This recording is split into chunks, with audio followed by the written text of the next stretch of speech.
آج میں آپ کو سعادت حسن منٹو صاحب کی ایک کہانی سنانا چاہتی ہوں جس کا عنوان یا ٹائٹل ہے آرٹسٹ لوگ۔ جمیلہ کو پہلی بار محمود نے باغ جنہ میں دیکھا۔ وہ اپنی سہیلیوں کے ساتھ چہل قدمی کر رہی تھی۔ سب نے کالے برقعے پہنے ہوئے تھے مگر نقابیں الٹی ہوئی تھیں۔ محمود سوچنے لگا کہ یہ کس قسم کا پردہ ہے؟ برقع اوڑھا ہوا ہے مگر چہرہ ننگا ہے۔ آخر اس پردے کا مطلب کیا ہے؟ مگر جمیلہ کے حسن سے وہ اتنا متاثر ہوا۔ وہ اپنی سہیلیوں کے ساتھ ہنستی کھیلتی جا رہی تھی، محمود ان کے پیچھے پیچھے چلنے لگا۔ اس کو اس بات کا قطعاً ہوش نہیں تھا کہ وہ ایک غیر اخلاقی حرکت کا مرتکب ہو رہا ہے۔ اس نے سینکڑوں مرتبہ جمیلہ کو گھور گھور کے دیکھا۔ اس کے علاوہ ایک دو بار اس نے اپنی آنکھوں سے اشارے بھی کیے، مگر جمیلہ نے اسے درخور اعتنا نہ سمجھا اور اپنی سہیلیوں کے ساتھ بڑھتی چلی گئی۔ اس کی سہیلیاں بھی کافی خوبصورت تھیں، مگر محمود نے اس میں ایک ایسی کشش پائی جو لوہے کے ساتھ مقناطیس کو ہوتی ہے۔ وہ اس سے چمٹ کے رہ گیا۔ ایک جگہ اس نے جرأت کی اور جمیلہ سے کہا، حضور آپ کا نقاب سنبھالیے، ہوا میں اڑ رہا ہے۔ جمیلہ نے یہ سن کر شور مچانا شروع کر دیا۔ اس بار پولیس کے 2 سپاہی جو اس وقت باغ میں ڈیوٹی پہ تھے دوڑتے ہوئے آئے اور انہوں نے جمیلہ سے پوچھا، بہن کیا بات ہے؟ جمیلہ نے محمود کی طرف دیکھا جو سہما ہوا کھڑا تھا۔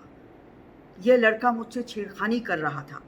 جب سے میں اس باغ میں داخل ہوئی ہوں یہ میرا پیچھا کر رہا ہے۔ سپاہیوں نے محمود کا سرسری طور سے جائزہ لیا اور اس کو گرفتار کر کے حوالات میں داخل کر دیا، لیکن اس کی ضمانت ہو گئی۔ اب مقدمہ شروع ہوا۔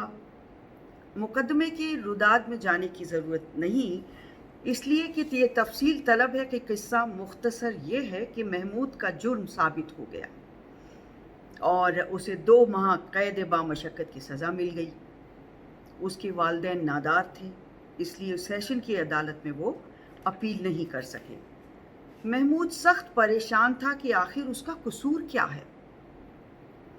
اس کو اگر ایک لڑکی پسند آ گئی تھی اور اس نے اس سے چند باتیں کرنا چاہی تھیں تو کیا یہ جرم ہے جس کی پاداش میں وہ 2 ماہ قید بامشقت کی سزا بھگت رہا ہے؟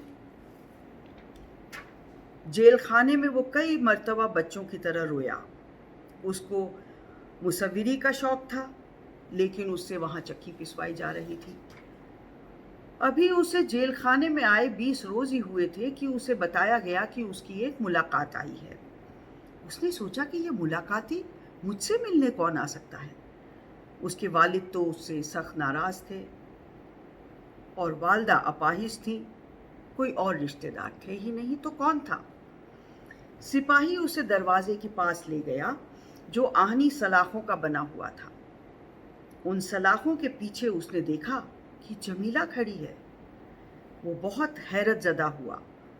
اس نے سمجھا کہ شاید وہ کسی اور کو دیکھنے آئی ہوگی، کسی اور سے ملنے آئی ہوگی، مگر جمیلہ نے سلاخوں کے پاس آ کر اس سے کہا کہ میں آپ سے ملنے آئی ہوں۔ محمود کی حیرت میں اور اضافہ ہو گیا۔ اس نے کہا، مجھ سے؟ جی ہاں، میں آپ سے معافی مانگنے آئی ہوں کہ میں نے بہت جلد بازی کی جس کی وجہ سے آپ کو یہاں آنا پڑا۔ محمود مسکرا دیا۔ ہائے اس جود پشیماں کا پشیماں ہونا، ہائے اس جود پشیماں کا پشیماں ہونا۔ یہ تو غالب ہے، جمیلہ نے کہا۔ جی ہاں، غالب کے سوا اور کون ہو سکتا ہے جو انسان کے جذبات کی ترجمانی کر سکے؟ میں نے آپ کو معاف کر دیا، لیکن میں یہاں آپ کی کوئی خدمت نہیں کر سکتا، اس لیے کہ یہ میرا گھر نہیں ہے، سرکار کا ہے، اس لیے میں آپ سے معافی کا خواستگار ہوں۔ جمیلہ کی آنکھوں میں آنسو آ گئے۔ میں آپ کی خادمہ ہوں۔ چند منٹ ان کے درمیان اور باتیں ہوئیں جو محبت کے عہد و پیمان تھیں۔ جمیلہ نے اس کو ایک صابن کی ٹکیا دی، کچھ مٹھائی بھی دی۔ اس کے بعد وہ ہر 15 دن کے بعد محمود سے ملاقات کرنے کے لیے